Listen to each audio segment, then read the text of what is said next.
ጤና ይስጥልኝ አድማጮቻችን፣ ተመልካቾቻችን እንደምን አላችሁ? እንደምን ሰነበታችሁ? ግርማ ካሳ ነኝ። ይህ ዋሜራ ነው።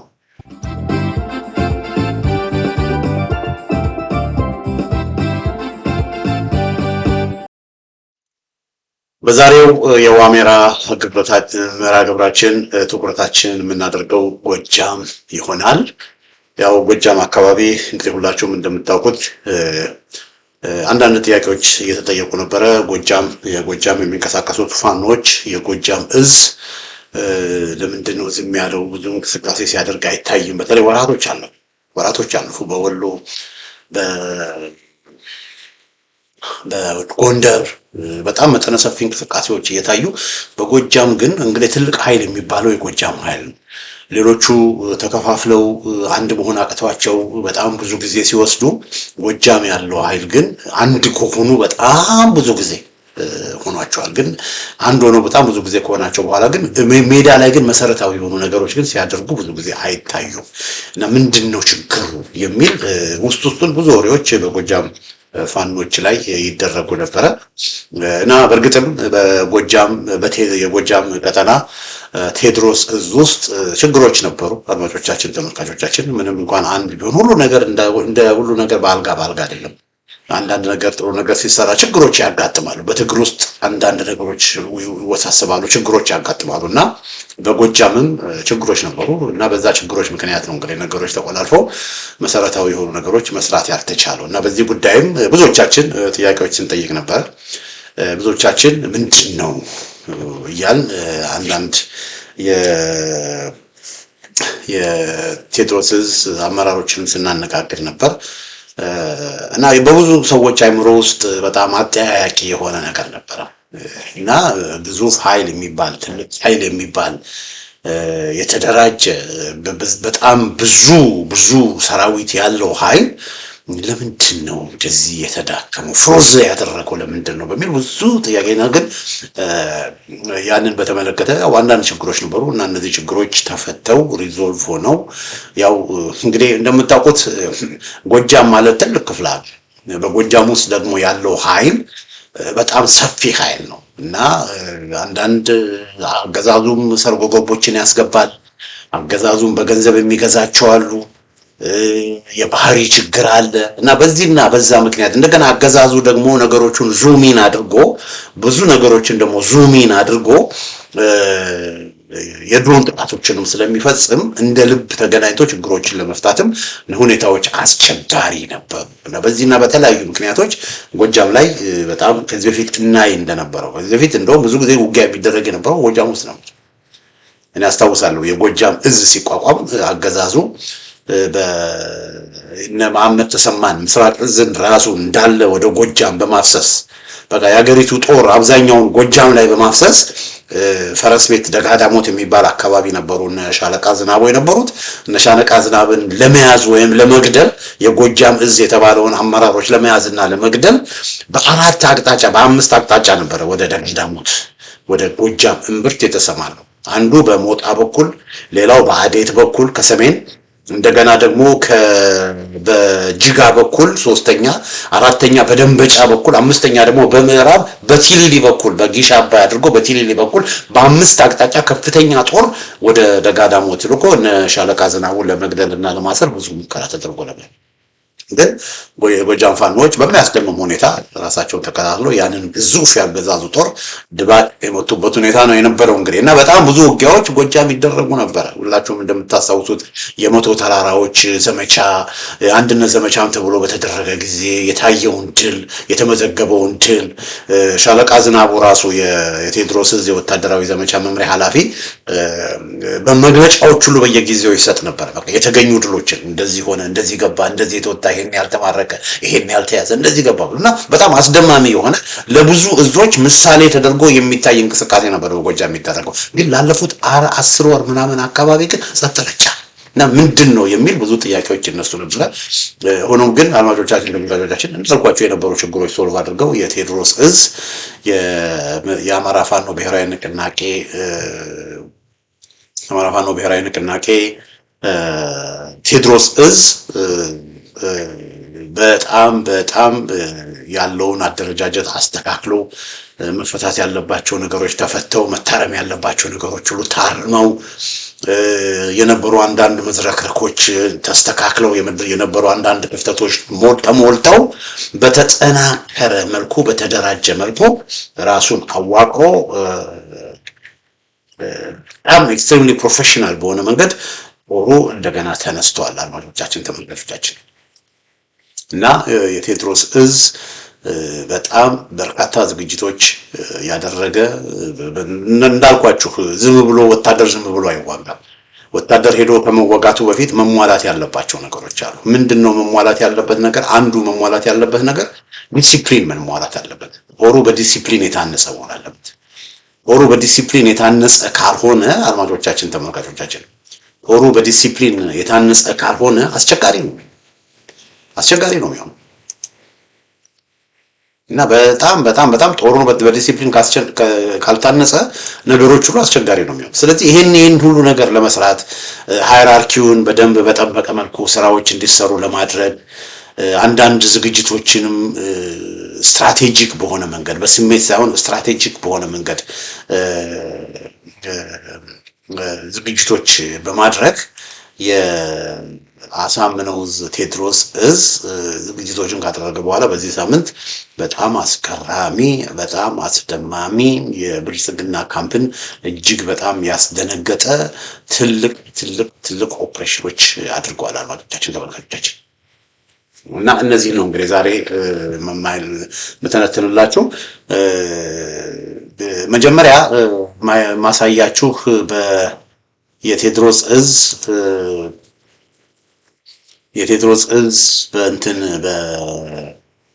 በሶስት ቦታዎች በዚህ ሳምንት ውስጥ በሶስት ቦታዎች ነው ኦፕሬሽኖች የተደረጉት። በሶስት ቦታዎች ኦፕሬሽኖች ተደርገዋል። እነዚህም ቦታዎች በካርታ አሳያችኋለሁ። አድማጮቼ፣ ተመልካቾቼ በካርታ አሳያችኋለሁኝ እና ወደ ሶስት ወረዳዎች በሁለት ቀን ዘመቻዎች ነፃ የወጡበት ሁኔታ ነው ያለው። በጣም የሚገርም ኦፕሬሽን ነው የተደረገው።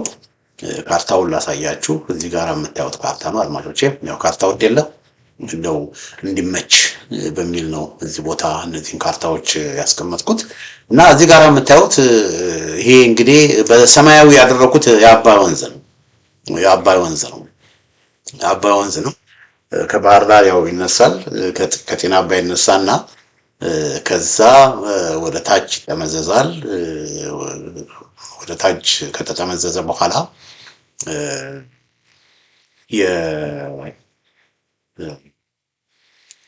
ከዛ ወደ ምዕራብ ደግሞ ሄደ እና የአባይ ወንዝ ነው እና እነዚህ በቢጫ የምታዩቸው መንገዶች ናቸው። ያው እንግዲህ እዛ ጋር ከታች ጎሃ ጽዮን አለ። ጎሃ ጽዮን ሸዋ ነው። ከዛ አባይን እንደተሻገርን ደጀን አለ። እላይ ደግሞ ጣና ሐይቅ ናት። ከጣና ሐይቅ ጋር ያለችው ታች ያለችው ደግሞ ማናት? ባህር ዳር ናት ማለት ነው። ስለዚህ ከደጀን ወደ ባህር ዳር የሚወስዱ ሁለት መንገዶች አሉ። ከደጀን ወደ ባህር ዳር የሚወስዱ ሁለት መንገዶች አሉ። አንዱ መንገድ የድሮ መንገድ በደጀን አድርጎ በደብረ ማርቆስ በደንበጫ እዚህ ጋር አልጻፍኳቸውም። እንደ ሉማሜ ደንበጫ፣ ከደንበጫ ደግሞ እንደ አማኑኤል ብሎ ይቅርታ ደብረ ከደጀን በሉማሜ አድርጎ ደብረ ማርቆስ፣ ከዛ ደብረ ማርቆስ ደግሞ በመሃል ሄድና አማኑኤልን አልፎ ደንበጫ ይገባል። ከደንበጫ ጅጋ፣ ከጅጋ ፍኖተ ሰላም፣ ከዛ ቡሬ እንጀባራ፣ ቡሬ ቲሊሊ እንጀባራ አድርጎ ከዛ ዳንግላ ደግሞ እንደነ ዱር ቤቴ የሚሉት ከተሞች እናልፍና መራዊ፣ ከመራዊ መሸንቴ ብለን በእንትን እንደዋለን። ይሄ አንዱ መስመር ነው። ሌላው መስመር በዚህ በቅርብ የተሰራ ነው። የአባይ ወንዝን ተከትሎ ከደጀን በቢቸና በኩል ደግሞ የሚወስድ መንገድ አለ። በቢቸና አድርጎ ከቢቸና እንደነ ደብረ ወርቅ ያሉ ቦታ ከተሞችን ያልፍና የንጉስ ከተማ ከደብረ ወርቅ ፈለገ ብርሃንን ያልፋል። ከፈለገ ብርሃን ፈለገ ጊዮር ፈለገ ብርሃንን ያልፋል። ከዛ ግንደ ወይንን ያልፍና ከግንደ ወይን ወደ ላይ ወጥቶ ተራራማ ቦታዎችን አልፎ ሞጣ በሞጣ ያልፋል። ከሞጣ ይሄድና በአዴት ሲልምና ዴንሳ በአዴት አድርጎ ወደ ባህር ዳር ይገባል። እነዚህ ሁለት መንገዶች ናቸው እንግዲህ አንዶች የተመልካቾች እና እነዚህ ሁለት መንገዶች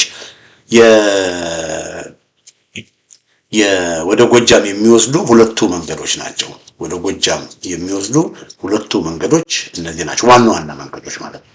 ከደጀን ዋና ዋና መንገዶች እንግዲህ አሁን ዛሬ የማሳያችሁ የመጀመሪያው ሞጣ ወደ ሞጣ አካባቢ ወስዳችኋለሁ። ሞጣ አካባቢ መጋቢት 24 ቀን 2018 ዓመተ ምህረት አነጋግ ላይ የሆነ ነገር ነው። ሞጣ ማለት እንግዲህ እዚህ ጋራ 201ኛ የጻፍኩበት ማለት ነው። 201ኛ የሚለው የጻፍኩበት ሞጣ ይባላል። እና ሞጣ እዚህ ጋራ እንደምታዩት ሞጣ ከተማ ዋና መንገዱ ላይ ነው ያለችው። ከሞጣ ከተማ ወደ ታች በምንሄድበት ጊዜ ወደ እነ ዋሸራ አሉ ማለት ነው። እነ ዋሸራ አሉ እና እዚህ አካባቢ ምንድነው የሆነው? መጋቢት 24 2018 ዓመተ ምህረት አነጋግ ላይ ያገዛዙ ጦር ሰዴ ከተማ እዚች አካባቢ ከሞጣ አካባቢ ቅርብ ርቀት ላይ ያለች ናት። ሰዴ ከተማ እዚህ ጋር የምታዩት ሰዴ ከተማ አለች። ከሞጣ በታች ያለችው ምንድናት? ሰዴ ከተማ ናት። እና ሰዴ ላይ ያገዛዙ ጦር እንግዲህ ተመልከቱ። እነዚህ በሁለቱ መንገዶች መካከል ያለው እንግዲህ ይሄ የጎጃም እምብርት የሚባል እና ወደ ውስጥ ከዋና መንገዶች ወጥተው አገዛዙ ከዋናው መንገድ ከዋና አስፋልት መንገድ ወጥቶ ከሞጣ ወጥቶ ሰዴ ላይ ምሽጎች ሲቆፍሩ ነበር። ምሽጎች አገዛዙ እና እዛ አካባቢ ምሽግ በሚቆፍርበት ጊዜ የቴዎድሮስ የጎጃም ቀጠና ቴዎድሮስ 201ኛ ኮር 54ኛ ክፍለ ጦር ፋኖች ምን አደረጉ? አገዛዙ ሰዴ ላይ በሚቆፍርበት ጊዜ እነሱ ወደ ሞጣ ሄደው ሞጣ ላይ የሰፈረውን አንድ የመከላከያ ሬጂመንት ከነ ሚሊሻ በጣም መራር የሆነ ጽዋ ነው ያስቆረጡት። ከፍተኛ ጉዳት ነው ያደረሱት። አገዛዙ ወርዶ ሰዴ ላይ ምሽግ ሲሰራ ፋኖቹ አቆርጠው ሞጣ ከተማ ገብተው ሞጣ ከተማ ላይ የሰፈረውን ያገዛዙን አንድ ሬጂመንት በቃ ሙሉ ለሙሉ ኒውትራላይዝ ያደረጉት። ኒውትራላይዝ እና አንድ ሻለቃ ነጋሽ አበበ ኃይሌ የሚባል ከፍተኛ መኮንን ሻለቃ ከነ ህይወቱ ተማርኳል። እንደገና ሻለቃ ጋሻው የሚባልና አንድ ስሙ ማንነቱ ያልታወቀ መቶ አለቃን ጨምሮ 47 የመከላከያ ሰራዊት አባላትና 27 ሚሊሻዎች በድምሩ ከ74 በላይ ያገዛዙ ታጣቂዎች ሞት ተገለዋል። በርካታ ያገዛዙ ሰራዊት ተመልካቾቻችን ተማርከዋል።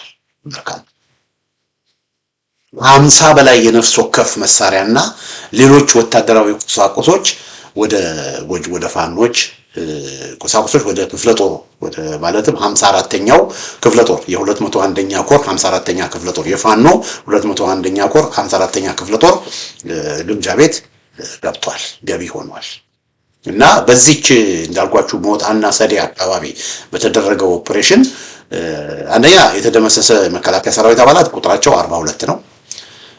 እንደገና ደግሞ የተደመሰሱ ሚሊሻዎች እስከ ወዲያኛው የተሸኙ ሚሊሻዎች ቁጥራቸው 29 ነው።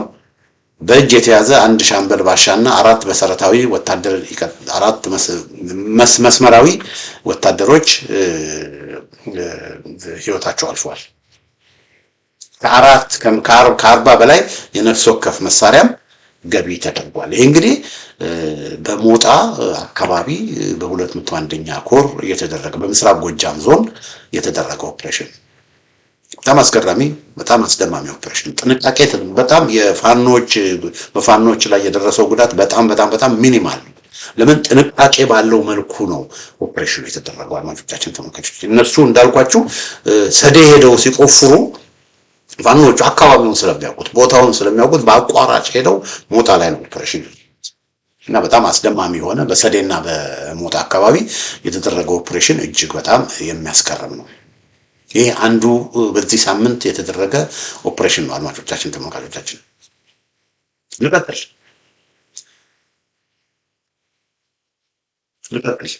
ወደ ላይ በምንወጣበት ጊዜ 102ኛ ኮርን እናገኛለን። ይሄ ደግሞ መጋቢት 27 ዓመተ ምህረት የአፋብዕን ምዕራብ ቀጠና ቴዎድሮስ እዝ ከጠዋቱ 11 ሰዓት ጀምሮ ባደረገው ውጊያ በ102ኛ ኮር አዴትና ጎንጅ ላይ በጣም አስደማሚ የሆነ ኦፕሬሽን ነው የተሰራው።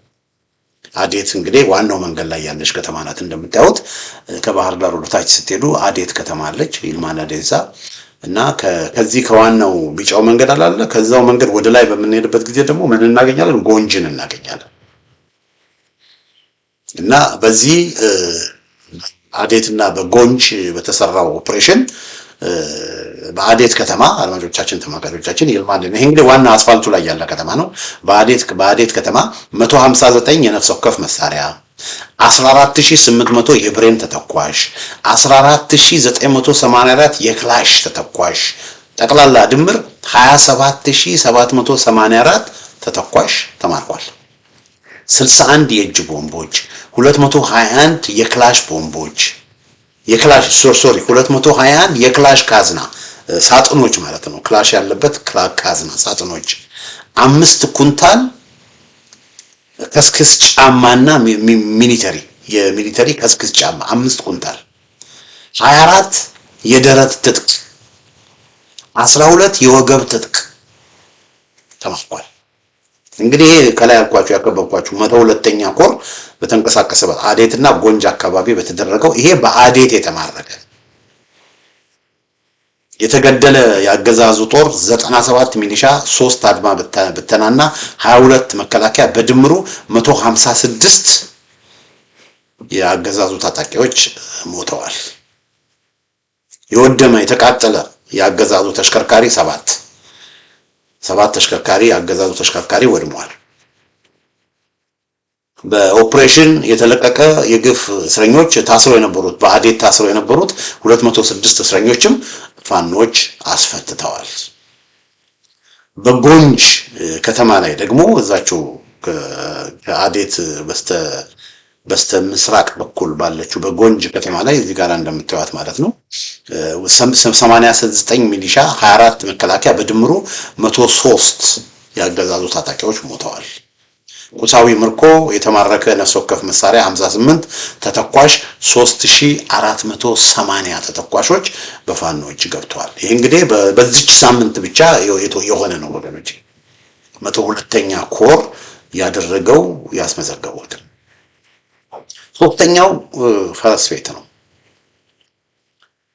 የፈረስ ቤትን እስቲ ይሄን ላሳያችሁ።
እዚህ ጋር የምታዩዋቸው እንግዲህ አድማጮቼ፣ ተመልካቾቼ የተማረኩ እስረኞች ናቸው። እንደገና ላሳያችሁ። እነዚህ ምንድን ናቸው? የተማረኩ እስረኞች ናቸው። የመከላከያ ሰራዊት አባላት በፈረስ ቤት ነው እነዚህ የተማረኩት። ያው እጆቻቸውን ወደ ሰማይ አድርገው እጅ የሰጡበት ሁኔታ ነው ያለው። በእነዚህ በነገራችን ላይ ከተማረኩት መካከል ኮሎኔሎችም አሉ፣ የሞቱ ኮሎኔሎች አሉ፣ የሞቱ ኮሎኔሎች አሉ፣ የተማረኩ ኮሎኔሎች አሉ። እና ይሄ ቦታውን ላሳያችሁ። ቦታው በካርታ የት ቦታ ነው የሚለውን ላሳያችሁ። እዚህ ጋር ተመልከቱ። እዚህ ጋር እንደምትመለከቱት 109ኛ ኮር ያልኩበት ቦታ ላይ ፈረስ ቤት ከተማ አለ። ይሄ እንግዲህ በቃ ዘ ኦፍ ጎጃም፣ የጎጃም እምብርት ማለት ነው። ደጋዳሞት የጎጃም እምብርት። እዛ 109ኛ ላይ እንደምታዩት እዚህ አካባቢ የተደረገ ኦፕሬሽን፣ እዚህ አካባቢ በተደረገ ኦፕሬሽን በጣም የሚያስገርም በጣም የሚያስደምም ስራ ነው የጎጃም ፋኖች የፈጸሙት እና በ103ኛ ኮር እና በኮማንዶ ዩኒት ከፊል ኃይል እንግዲህ ደጋዳሞት ፈረስ ቤት ከተማ ነው ይሄ የሆነው። አድማጮች ተመልካቾች፣ ደጋዳሞት ፈረስ ቤት ከተማ ነው ይሄ የሆነው። በደጋዳሞት ፈረስ ቤት ከተማ እንግዲህ አዘህርቶፍ ጎጃም ብያቸዋለሁ። በዛ በጎጃም እምብርት ውስጥ በጎጃም እምብርት ውስጥ የተገኘ አስደማሚ ድል ነው ይሄ። አስደማሚ ድል፣ በጣም የሚገርም አስደማሚ ድል። በዚህ አካባቢ አገዛዙ ተዝናንቶ ተቀምጦ ባለበት ነው እንግዲህ ወገኖቼ ፋኖቹ በዚህ ቦታ መጥተው የፈረስ ቤት ከተማ በመግባት ፈረስ ቤት ከተማን በመቆጣጠር በፈረስ ቤት ከተማ የነበሩ የብልጽግና ሰዎችን ድባቅ በመምታት የብልጽግና ሰዎች በፈረስ ቤት የነበሩ የብልጽግና ሰዎች ሁሉ በቃ መግቢያ መውጫ ነው ያጡት። መግቢያ መውጫ ነው ያጡት። እና ይሄ እንግዲህ እዚህ ፈረስ ቤት ማለት ጎጃም ዕዝ ተቀላቅሎ ጎጃም ዕዝ ሲቋቋም መጀመሪያ የተመሰረተ ቦታ ነው። በጣም ቁልፍ ቦታ ነው እና እዚህ ቦታ እነ ዝናቡ ተሰብስበው ነው እንግዲህ የመጀመሪያ ጊዜ ጎጃም ዕዝን ያቋቋሙት። እዚህ ጋር እንደምታዩት ይኸውላችሁ ይሄ ፋኖች ናቸው። ፈረስ ቤት ከተማ ተቆጣጥረው እዚህ አካባቢ የነበረውን የአገዛዙን ኃይል መጥተው ኒውትራላይዝ አድርገው መስራት ያለባቸውን ሰርተው እዚህ ጋር የተነሱት ፎቶ ነው። የፈረስ ቤት ከተማ እዚህ ጋር የምታዩት እንግዲህ 109ኛ ኮር ያለበት ማለት ነው። እና በዚህ ምንድነው የሆነው የሚለውን ላሳያችሁ። በ109ኛ ኮር በኮማንዶ ዩኒት ከፊል ኃይል ደጋዳሞት ፈረስ ቤት ከተማ የተማረከ ነው። የመከላከያ ሰራዊት አድማጮቻችን ተመልካቾቻችን ሌተና ኮሎኔልን ጨምሮ 43 የመከላከያ ሰራዊት አባላት ተማርከዋል። የትኛው ሌተና ኮሎኔል እንደተማረከ በሌላ መርሃ ግብር በስፋት ይዤላችሁ እመጣለሁ። 180 ክላሽ፣ 9 ብሬን፣ 3 ስናይፐር፣ 2 ሽጉጥ፣ 3 የብሬን አፈሙዝ፣ 1 የድሽቃ አፈሙዝ፣ 3 የድሽቃ ካዝና የጥይት መያዣ ማለት ነው። የድሽቃ ተተኳሽ 54 ሳጥን ሙሉ የድሽቃ ተተኳሽ፣ የብሬን ተተኳሽ 94፣ የክላሽ ተተኳሽ 15 ሳጥን፣ F1 ቦምብ 72 ፍሬ፣ ጭስ ቦምብ 16 ፍሬ፣ ብስኩት ያላለ ለራሽን የሚሆን ብስኩት 300 ካርቶን፣ ስኳር 25 ኩንታል፣ ነዳጅ 2 በርሜል፣ ተሽከርካሪ 9 ተሽከርካሪዎች በፈረስ ቤት በደጋዳሞት በተደረገው ኦፕሬሽን ፋኖ በ109ኛ ኮር እጅ ውስጥ ገብተዋል። 150 ታጣቂዎች ከነዚህ መካከል 1 መቶ አለቃ፣ 1 ሻለቃ እና 1 ሌተና ኮሎኔል ህይወታቸው አልፏል። 1 ሌተና ኮሎኔል ተማርኳል። ሌላ ሁለተኛ ሌተና ኮሎኔል ደግሞ ህይወቱ አልፏል። አድማጮቻችን ተመልካቾቻችን ይህ እንግዲህ በአዴት የተደረገው ኦፕሬሽን ነው እና በእነዚህ 3 አካባቢዎች ፋኖች ሁለቱ በምዕራብ ጎጃም ናቸው፣ አንዱ በምስራቅ ጎጃም ነው። በተቀናጀ መልኩ በተደረጉ ኦፕሬሽኖች ትልቅ ድልን አስመዝግቧል። እንግዲህ ይሄ የጎጃም ቀጠና ቴዎድሮስ ዕዝ ያለበትን ወቅታዊ ሁኔታ ያሳያል። የቴዎድሮስ ዕዝ ያው የፖለቲካ አመራሮቹ ብስለት ያላቸው ዳይናሚክ የሆኑ የፖለቲካ አመራሮች እንደሆኑ እናውቃለን። ለምን ከቴዎድሮስ ዕዝ የወጡ ሰዎች ናቸው። የአፋብን ሊቀመንበር ሆኖ የተሾመው ፋኖ ዘመነ ካሴ ነው። የቃል አቀባይ ሆኖ ደግሞ እየሰራ ያለው ፋኖ ጠበቃ አስረስ ናቸው። እነዚህ እንግዲህ በአፋብን ውስጥ እየሰሩ ያሉ ናቸው። የአፋብን ወታደራዊ የአፋብን የፖሊት ቢሮ አባልና የወታደራዊ አስተዳደር መምሪያ ኃላፊ ሆኖ ደግሞ እየሰራ ያለው ሻለቃ ዝናቡ ማናገረው ነው። እና እነዚህ እንግዲህ በአፋብን ደረጃ እያደረጉ ያለውን ነገር እያደረጉ በድርጅት ደረጃ ደግሞ እንደ እዝ ደግሞ እንዳልኳችሁ በጣም በጎጃም እዝ በቴዎድሮስ እዝ ላይ በጣም ብዙ ጥያቄዎች እየተነሱ ነበር። ምንድነው ተኩስ አቁመዋል እንዴ? ምንድነው ነገሩ እየተባለ ነበር። እና ግን ያ ሁሉ የቆየበት ምክንያት የራሱ ምክንያት አለው። አንዳንድ ችግሮች እስኪፈቱ መስተካከል ያለባቸው ያው በትግል ውስጥ ቅድም እንዳልኩት ውጣ ወረዶች አሉ፣ መውደቅ መነሳቶች አሉ። ስለዚህ መስተካከል ያለበትን እያስተካከሉ እያደራጁ እያስተካከሉ ዝግጅትም መደረግ ስለነበረበት ያ ዝግጅት እስኪደረግም አንዳንድ ስራዎችን ለመስራት አስፈላጊ ስለነበረ ጊዜ ወስደው ነገር ግን አስፈላጊውን ስራቸውን ከጨረሱ በኋላ በተጠና መልኩ ስራቸውን ሰሩ ማለት ነው። እና በእነዚህ በሶስት ቦታዎች ያደረጉት ኦፕሬሽን በጣም ጥሩ ውጤት ትልቅ ውጤት አስመዘገባላቸው። እና የሆነው ይሄ ነው አድማጮች፣ ተመልካቾች የሆነው ነገር ይሄ ነው። እና ይሄ በጎጃም የተደረገ እና ይሄ ድርጊት እጅግ በጣም አገዛዙን በእጅጉ አገዛዙን አስጨንቆታል። ሌላው አንድ መርሳት የሌለብን ነገር ደግሞ ምንድነው ጎጃም እንደ ጎንደር ወይም እንደ ምዕራብ ወሎ ወይንም እንደ አብዛኛው ሸዋ ተራራማ አይደለም። ብዙ ጎጃም ለጥ ያለ ሜዳማ ቦታ ነው።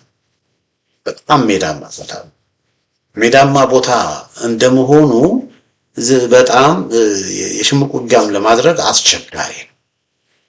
ስለዚህ የጂኦግራፊው ይወስነዋል።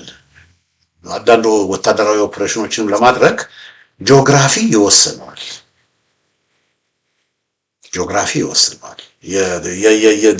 የመሬቱ አቀማመጥ ይወስነዋል።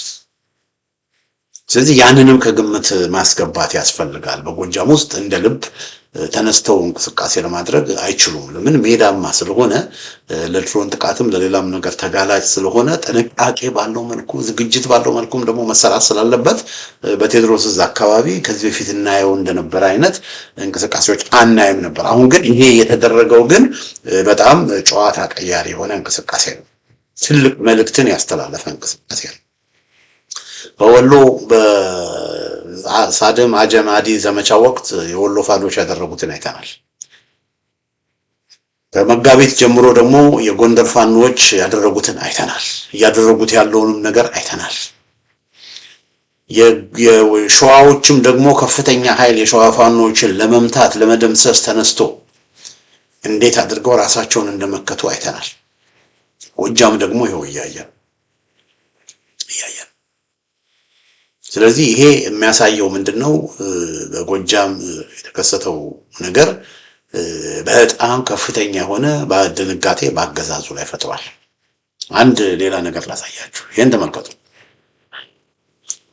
ይሄ የምታዩት ደግሞ አድማጮቻችን፣ ተመልካቾቻችን የ206ኛ ኮር የ206ኛ ኮር በቅርቡ በዚች ሳምንት ውስጥ የተደረገች ነች። ደግሞ እዛ ጋራ ሻለቃ ምንድነው ጠበቃ አስራት ማረን ነው የምናገኘው። እዚህ ጉድ ላይ የቴዎድሮስ እዝ የጎጃም ቀጠና ቴዎድሮስ እዝ ቃል አቀባይም ወንድም አርሸትም አለ።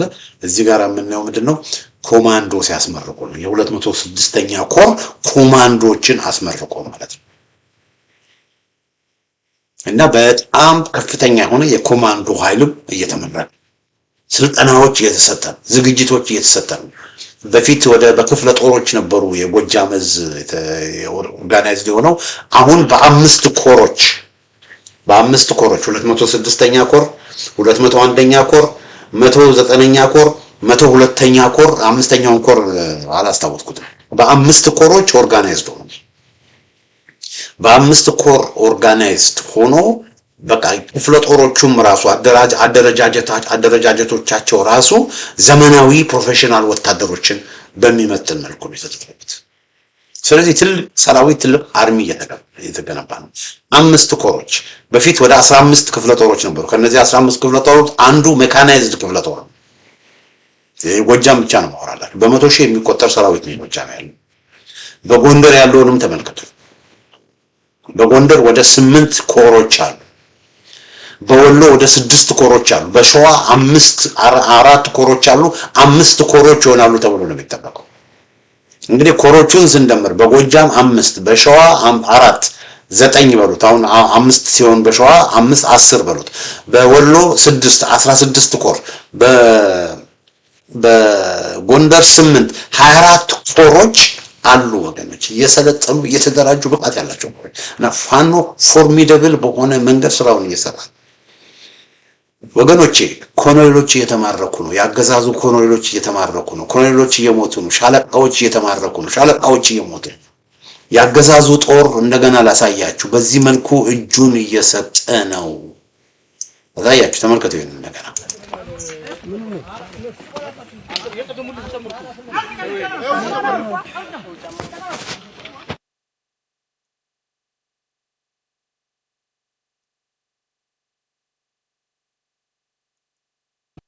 ያገዛዙ ጦር ወገኖች በዚህ መልኩ እጁን እየሰጠ ይሄ በዚህ ሳምንት ውስጥ በፈረስ ቤት አካባቢ የታየው ይሄ ነው። የመከላከያ ሰራዊት የሚባሉት እንግዲህ እነዚህ ናቸው። አሁን እዚህ ጋር በተናጠል የጎጃም ፋኖች 109ኛ ኮር 102ኛ ኮርን 201ኛ ኮር ያደረጉት ኦፕሬሽን ነው። በእነዚህ በሶስት አካባቢዎች ቅድም በነገርኳችሁ በፈረስ ቤት ደጋዳሞት፣ በሞጣና በሰዴ አካባቢ እንደዚሁም ደግሞ በአዴትና በጎንጃ አካባቢ ያደረጉት ኦፕሬሽን ነው። በዚህ መልኩ ነው እጆቻቸውን የሰጡት። አሁን በማንኛውም ጊዜ የፋኖ ኃይሎች አድማጮች ጎጃም ያለው፣ ጎንደር ያለው፣ ወሎ ያለው፣ ሸዋ ያለው 24 ኮሮች እንደዚሁም ደግሞ ወለጋ ያሉ 2 እዞች አሉ። እነዚህ 2 እዞች ወደ አንድ የማምጣት ስራ እየተሰራ ነው። ስለዚህ ወለጋ ያለውንም እዝ ከተን በመቶ ሺዎች ምናልባትም ሚሊዮን ሊደርስ የሚችል ኃይል የታጠቀ የሰለጠነ ብቃት ያለው ለህልውና የሚታገል በአንድ ጊዜ በተመሳሳይ ጊዜ ኦፕሬሽን ቢያደርግ ምንድነው ሊፈጠር የሚችል?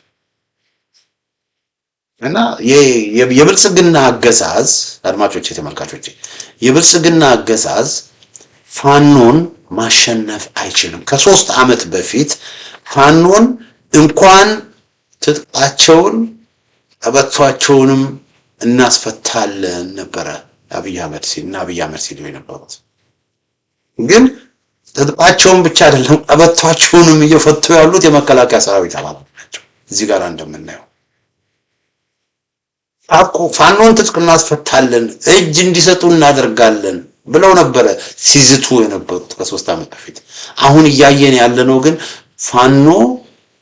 ፋኖን ትጥቅ ማስፈታት የሄዱት ትጥቅ ሲፈቱ ነው እያየን ያለን። ቀበቷቸውን ሲያወልቁ ነው እያየን ያለነው። ኮሎኔሎች ሳይቀሩ ሻለቃዎች ሳይቀሩ እጅ ሲሰጡ ነው እያየን ያለነው ወገኖች። ስለዚህ አገዛዙ ፋኖ ሊያሸንፍ አይችልም።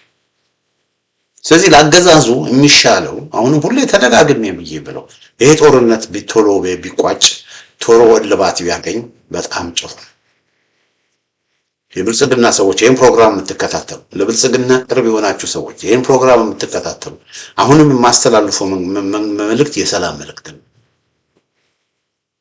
ይሄ ጦርነትን የከፈታችሁት እናንተ ናችሁ። በህዝቡ ላይ ጦርነት ያወጃችሁት እናንተ ናችሁ። ስለዚህ የእናንተ ሰዎች እናንተ ብልጽግናዎች የኦሮሞ ብልጽግናዎች ትንሽ እንጥፍጣፊ ህሊና ካላችሁ እንጥፍጣፊ ማስተዋል ካላችሁ እንደኛ በጎንደር በጎጃም በወሎ በሸዋና በወለጋ የተኩስ አቁም አውጁ። ተኩስ አቁም ያለ አንዳች ቅድመ ሁኔታ ተኩስ አቁም አውጁ። ሁለተኛ እነዚህ መከላከያ ሰራዊት በየቦታው የበተናቸዋቸው በዚህ መልኩ እጃቸውን እንዲሰጡ እንዲሞቱ እንዲያልቁ ከምታደርጉ ወደ ካምፕ እንዲመለሱ አድርጉ። የጦር ሰራዊት አባላት በሙሉ ወደ ካምፖቻቸው ይመለሱ። ሶስተኛ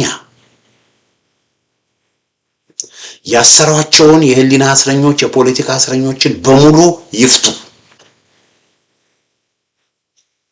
የፖለቲካ እስረኞች ከእስር ቤት መውጣታቸው አይቀርም፣ ወደዱም ጠሉ።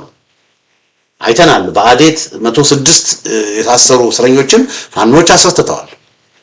ስለዚህ በሌሎች ቦታዎችም የታሰሩ የፖለቲካ እስረኞች በፋኖ ይፈታሉ፣ መፈታታቸው አይቀርም። ግን በፋኖ ከመፈታታቸው በፊት እንደው ትንሽ ክሬዲትም እንኳን ለማግኘት እነሱ አስቀድመው ሁሉንም ይፍቱ፣ ያለ አንዳች ቅድመ ሁኔታ ይፍቱ። አራተኛ የሽግግር መንግስት እንዲኖር፣ የሽግግር መንግስት ኖሮ አገሪቷ ካለችበት አዘቅት ውስጥ እንድትወጣ ምን ያደርጉ? ዝግጁ ይሁን። ዝግጁ ይሁኑ። እነዚህን ነገሮች ካደረጉ ከዚህ በኋላ ብዙ ጦርነትም ሳይኖር፣ ከዚህ በኋላ ብዙ መገዳደልም ሳይኖር፣ ከዚህ በኋላ ብዙ የሚማረኩ ሰዎችም ሳይኖሩ ሁላችንንም እኩል ያደረገ ሁላችንንም አሸናፊ የሚያደርግ ሁላችንም ተነጋግረን ለሁላችንም የሚመች መካከለኛ የሆነ ሰጥቶ በመቀበል መርህ የሀገራችንን ችግር በሰለጠነ መንገድ መፍታት እንችላለን። ስለዚህ ኳሷ ያለችው እነሱ ሜዳ ናት። ወደዱም ጠሉም የነሱ ጀንበር ጠልቃለች። ወደዱም ጠሉም የብልጽግና አገዛዝ የኦሮሞ ብልጽግና አገዛዝ አይቆይም ወገኖች። አወዳደቃቸው ጥሩ እንዲሆንላቸው ከፈለጉ፣ አወዳደቃቸው ግሬስፉል እንዲሆን ከፈለጉ እስረኞችን ይፍቱ፣ የተኩስ አቁም ያውጁ፣ ሰራዊታቸውን ወደ ካምፕ ያስገቡ፣ ያሰሯቸውን በሙሉ ይፍቱ። የሽግግር መንግስት እንዲኖር ፋኖንም ያካተተ ሌሎችንም ያካተተ የሽግግር መንግስት እንዲኖር ራሳቸውን ያዘጋጁ። አይ በህገ መንግስቱ መሰረት ይሁን ምናምን የሚል ጨዋታቸውን ያቆሙ። አለቀ። ህገ መንግስት ብሎ ነገር የለም። ክልል ብሎ ነገር የለም። ወያኔና ኦነግ የጫኑትን ህገ መንግስት በዛ መንገድ በምክክር ኮሚሽን በምርጫ ምናምን ብሎ ነገር የለም። አምስተኛ ደግሞ ምርጫ ያሉትን ነገር ያቆሙ። እንደገና ልድገማ፣ ምርጫ የሚሉትን ነገር ያቆሙ። የህሊና እስረኞቹን በሙሉ ይፍቱ፣ ተኩስ ያቆሙ፣ ሰራዊታቸውን ወደ ካምፕ ያስገቡ፣ ለሽግግር መንግስት ዝግጁ ይሁኑ። እነዚህን አምስት ነገሮች ካሟሉ ከዚህ በኋላ ጦርነቱ ቆሞ ወደ ሰላም የሚመጣበትን ሁኔታ ማመቻቸት ይችላሉ። ያንን የማያደርጉ ከሆነ ያሉበት ቦታ እነሱን አንገታቸውን አንጠልጥሎ ወደ ወህኒ የመክተት አቅም ፋኖ አለው። ይኸው እያየን ነው። ይኸው ተመልከቱ፣ የብልጽግና ኮሎኔሎች እየተማረኩ ተመልከቱ። ስለዚህ ይሄ ምሳሌ ይሁን። ብዙ ነገሮች ከተበላሸ በኋላ ከመጮህ ይሄንን ምሳሌ ይሁን። እንግዲህ አድማጮቼ በጎንደር ምን ተከሰተ በሚለው ጉዳይ ላይ እንግዲህ ይዤላችሁ የቀረብኩት ዝግጅት ይሄን ይመስላል።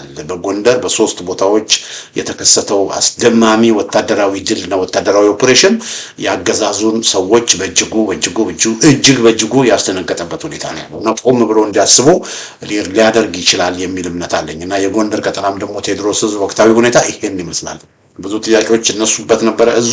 ሆኖም ግን ለሚነሱበት ጥያቄዎች በሙሉ ተግባራዊ የሆነ መልስ የሰጠበት ሁኔታ ነው ያለው። አድማጮቻችን፣ ተመልካቾቻችን በሌላ መርሃ ግብር ከተማረኩት ምርኮኞች ጋራ በተገናኘ ሌሎች ተጨማሪ ዘገባዎችን ተጨማሪ መረጃዎችን ይዤላችሁ መጥቻለሁ። እንግዲህ ይሄ ጅምር ነው። ነገም ደግሞ ምን እንደሚሆን አናውቅም። በጎጃም እንደዚህ አይነት ቦታ በሶስት ቦታዎች እንደዚህ አይነት ነገር ይፈጠራል ብለን አላሰብንም ነበር። የቴዎድሮስ የት ሄደ ብለን እንደውም ብዙዎቻችን እንቆቅልሽ አእምሯችን ውስጥ ጥያቄ ምልክት ነበረ። ግን ተመልከቱት፣ ባልታሰበ ጊዜ ባልተጠበቀ ጊዜ ዝግጅት አድርገው ጥንቃቄ አድርገው መደረግ ያለበትን ነገር አድርገው ይሄን ኦፕሬሽን እና ነገ ደግሞ ምን እንደሚሆን አናውቅም። ስለዚህ ያለው ሁኔታ በአጠቃላይ ያለው ሁኔታ ይሄ ነው። ስላዳመጣችሁኝ በጣም አመሰግናለሁ። በሌላ ጊዜ በተመሳሳይ ፕሮግራም እስከምንገናኝ ደህና ሁኑ።